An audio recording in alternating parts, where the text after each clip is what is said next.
Good evening students. आज मैं अपनी 5वीं वीडियो लेकर उपस्थित हूँ, जिसमें हम लोग संज्ञा के बारे में अध्ययन करेंगे। संज्ञा यानी नाउन के बारे में हम लोग अध्ययन करेंगे। सबसे पहले हम लोग जानेंगे कि आखिर संज्ञा है क्या। इसके लिए यहाँ पर परिभाषा दी गई है, संज्ञा की परिभाषा। तो हम लोग परिभाषा पढ़ेंगे और फिर समझने का प्रयास करेंगे। तो परिभाषा इस प्रकार है: किसी व्यक्ति, वस्तु, स्थान, प्राणी और भाव के नाम को संज्ञा कहते हैं। जैसे राम, पुस्तक, बनारस, गाय, प्रसन्नता आदि। इसमें से राम किसी व्यक्ति का नाम है तो ये संज्ञा हो गया। पुस्तक ये किसी वस्तु का नाम है तो ये संज्ञा हो गया। बनारस ये किसी जगह का नाम है तो ये भी संज्ञा हो गया। गाय ये किसी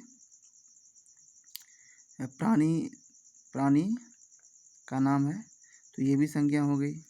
प्रसन्नता ये किसी भाव का, एक प्रकार का भाव होता है प्रसन्नता एक भाव का नाम है तो ये भी एक संज्ञा हो गई। तो कहने का मतलब है कि संसार में जितने भी नाम हैं, जितने भी वस्तु हैं, जितने भी प्रत्यक्ष परोक्ष वस्तु हैं और उनके नाम हैं, वे सभी नाम संज्ञा कहलाते हैं।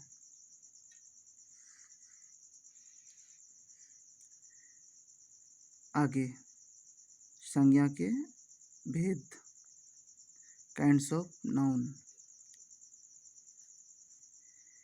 संज्ञा के 5 भेद होते हैं, जिसमें से पहला होता है व्यक्तिवाचक संज्ञा, जातिवाचक संज्ञा। तीसरा होता है भाववाचक संज्ञा। चौथा द्रव्यवाचक संज्ञा। पांचवा समुदायवाचक संज्ञा या समूहवाचक संज्ञा। दोनों एक ही चीज़ है, समुदायवाचक बोलिए या फिर समूहवाचक बोलिए। सबसे पहले हम लोग व्यक्तिवाचक संज्ञा की चर्चा करेंगे कि आखिर व्यक्तिवाचक संज्ञा है क्या। व्यक्तिवाचक संज्ञा यानी प्रॉपर नाउन।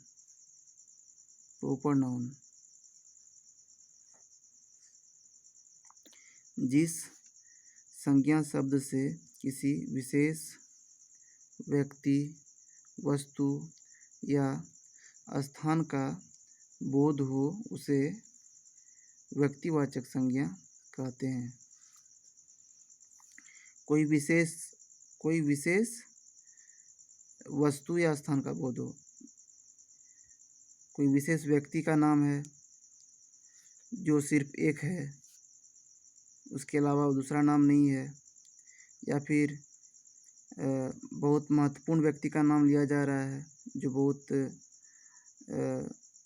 प्रसिद्ध हैं, वैसे व्यक्ति का नाम, जैसे महात्मा गांधी, ये व्यक्तिवाचक संज्ञा कहलाएंगे, जो कि महात्मा गांधी का नाम जो है प्रसिद्ध है। फिर लाल किला जो है एक इमारत है, इमारत का नाम है, चूँकि यह बहुत प्रसिद्ध है इसीलिए ये जो लाल किला है वो व्यक्तिवाचक संज्ञा में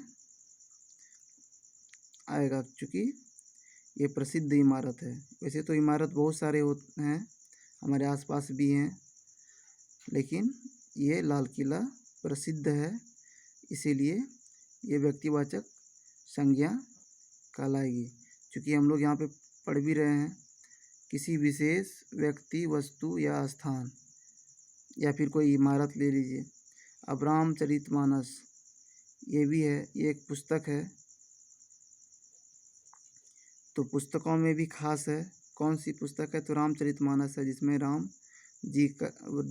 जी की जीवनी है, राम जी के बारे में बताया गया है, उनके जीवन के बारे में बताया गया है। संपूर्ण जीवन के बारे में चर्चा की गई है।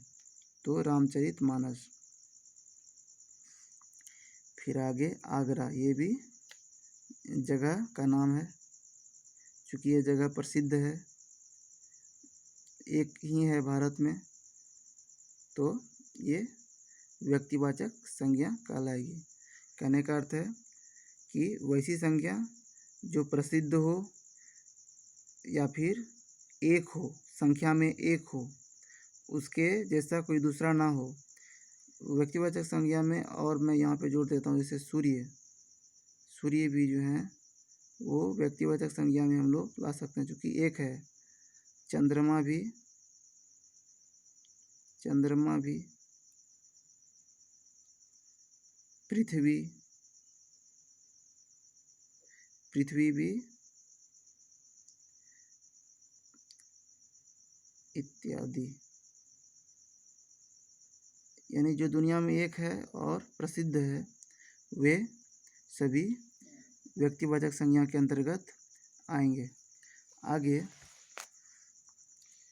हम लोग जातिवाचक संज्ञा के बारे में पढ़ेंगे। तो जातिवाचक संज्ञा यानी कॉमन नाउन,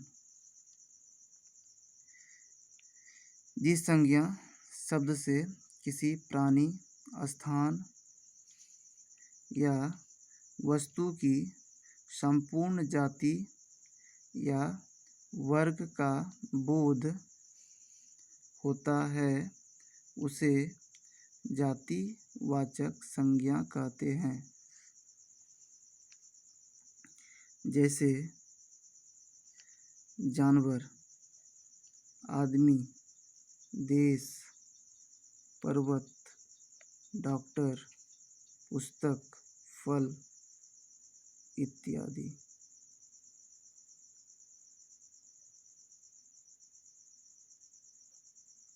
कहने का अर्थ है कि जिस संज्ञा शब्द से संपूर्ण जाति, किसी प्राणी की संपूर्ण जाति हो, या फिर कोई स्थान की संपूर्ण जाति हो, या फिर कोई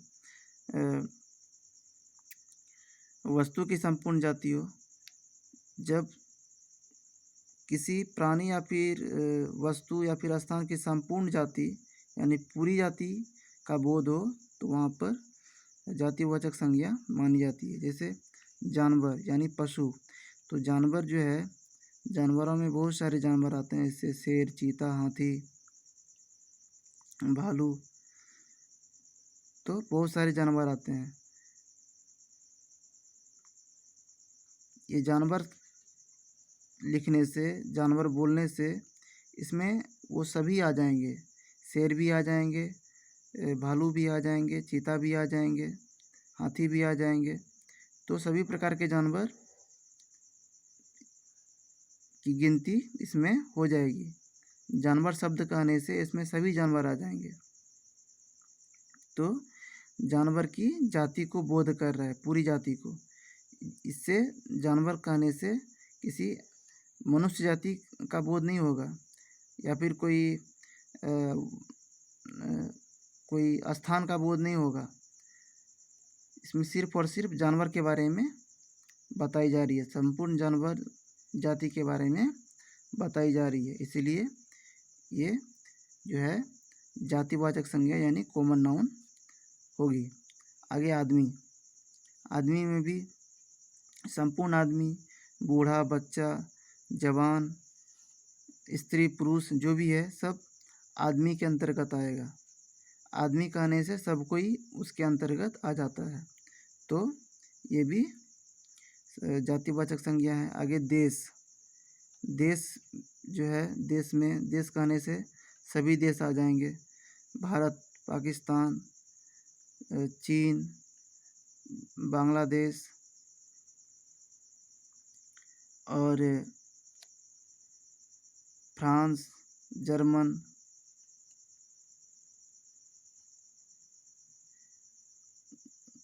ब्रिटेन, सभी देश, देश कहने से सारे देश का नाम आ जाता है। पर्वत, पर्वत भी जो है, ये भी जातिवाचक संज्ञा है, चूँकि पर्वत में भी बहुत सारे पर्वत हैं, जैसे हिमालय पर्वत है, जो कि भारत में है। एंडीज पर्वत है जो कि अमेरिका में है। तो इस तरह से पर्वत भी जो है वो जातिवाचक संज्ञा कहलाएगी। डॉक्टर भी जातिवाचक संज्ञा है, क्योंकि डॉक्टर में बहुत हर तरह के डॉक्टर आ जाते हैं, जिसमें पशु के आ जाएंगे, इंसान के आ जाएंगे, हर तरह के डॉक्टर इसमें आ जाएंगे। आगे पुस्तक में भी हर तरह के पुस्तक हैं, बायोलॉजी, मैथ्स, हिंदी, इंग्लिश, हर तरह की पुस्तकों की बात होगी। तो पूरी पुस्तक जाति के बारे में इससे पता चलता है, इसलिए जातिवाचक संज्ञा है। फल में भी बहुत सारे फल हैं, आम, लीची, अनार।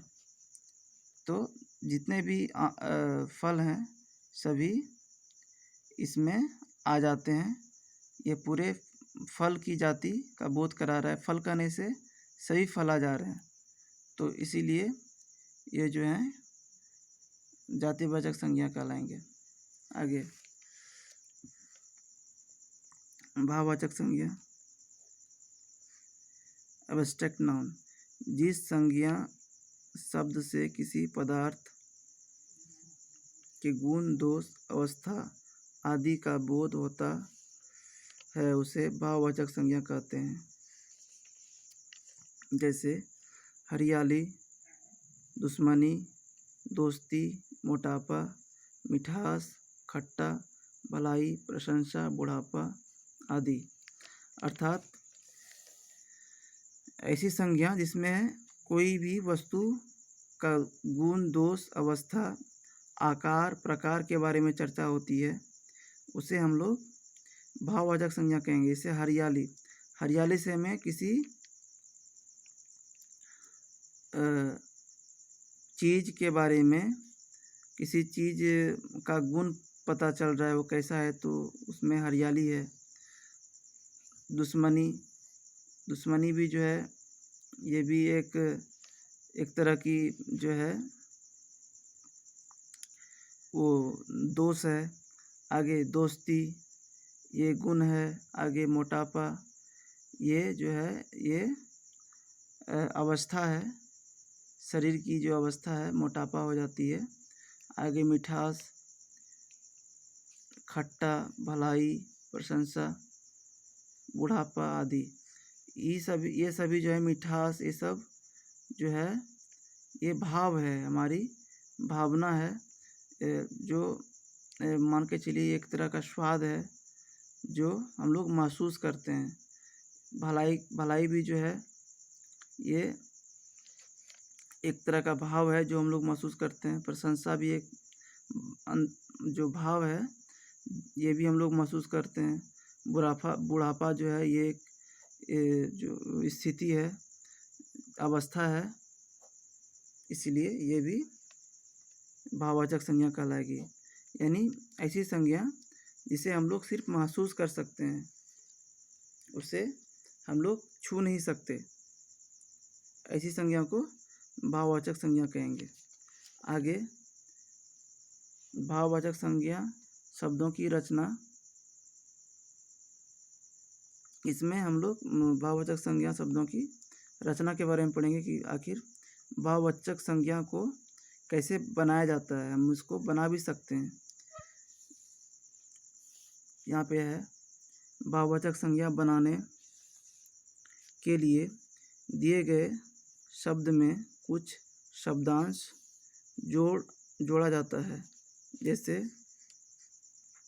ता जोड़कर, जैसे कि दास शब्द है तो दास में ता जोड़ने से दासता हो जाता है। पशु में ता जोड़ने से पशुता हो जाता है, तो ये भाववाचक संज्ञा हो जाएगी। मित्र में ता जोड़ने से मित्रता हो जाती है, तो भाववाचक संज्ञा। योग्य में ता जोड़ने से योग्यता, ये भी भाववाचक संज्ञा। आगे पन जोड़कर, जैसे अपना से अपनापन, सूना से सूनापन, बच्चा से बचपन, लड़का से लड़कपन। आगे आई जोड़कर, जैसे चतुर से चतुराई, बूढ़ा से बुराई, लंबा से लंबाई, चौड़ा से चौड़ाई, सच्चा से सच्चाई। आगे त्व जोड़कर जैसे मम से ममत्व, देव से देवत्व, व्यक्ति से व्यक्तित्व। उसके बाद ई जोड़कर दोस्त से दोस्ती, उदास से उदासी। आगे है वट, वट जोड़कर से बनाना से बनावट, लिखना से लिखावट, रुकना से रुकावट। ईमा जोड़कर लाल से लालिमा, नीला से नीलिमा, भंग से भंगिमा। आगे द्रव्यवाचक संज्ञा के बारे में हम लोग पढ़ेंगे। मटेरियल नाउन, जिस संज्ञा शब्द से किसी द्रव्य पदार्थ या धातु का बोध होता है उसे द्रव्यवाचक संज्ञा कहते हैं। जैसे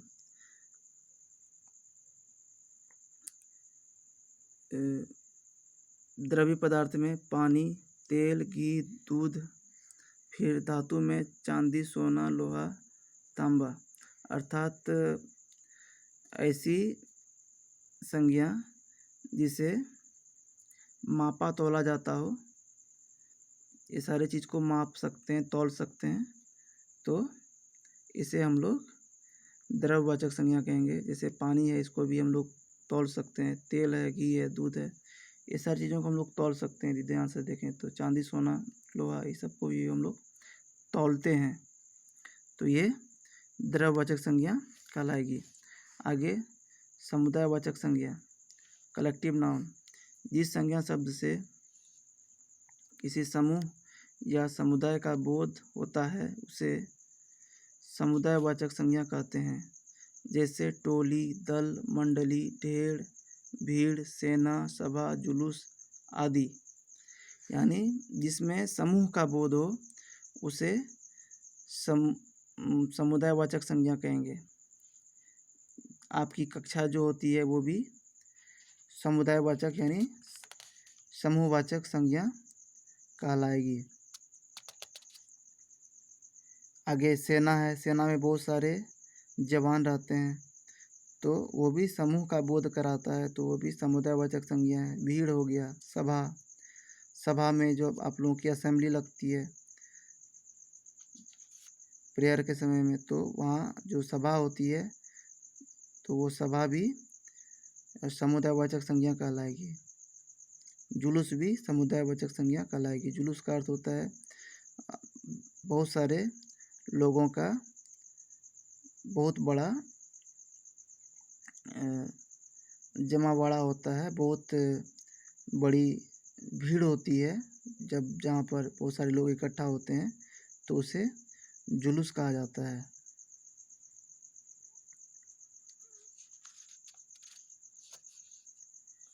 आगे आप लोग इस वीडियो को देखिए, इसमें जो भी समस्याएं हो आप कमेंट बॉक्स में लिखिए और मैं उस कमेंट बॉक्स में जाकर आपकी प्रतिक्रिया को पढ़ूंगा, आपकी टिप्पणी को पढ़ूंगा और फिर उसी हिसाब से मैं अगली वीडियो बनाऊंगा। तब तक के लिए धन्यवाद।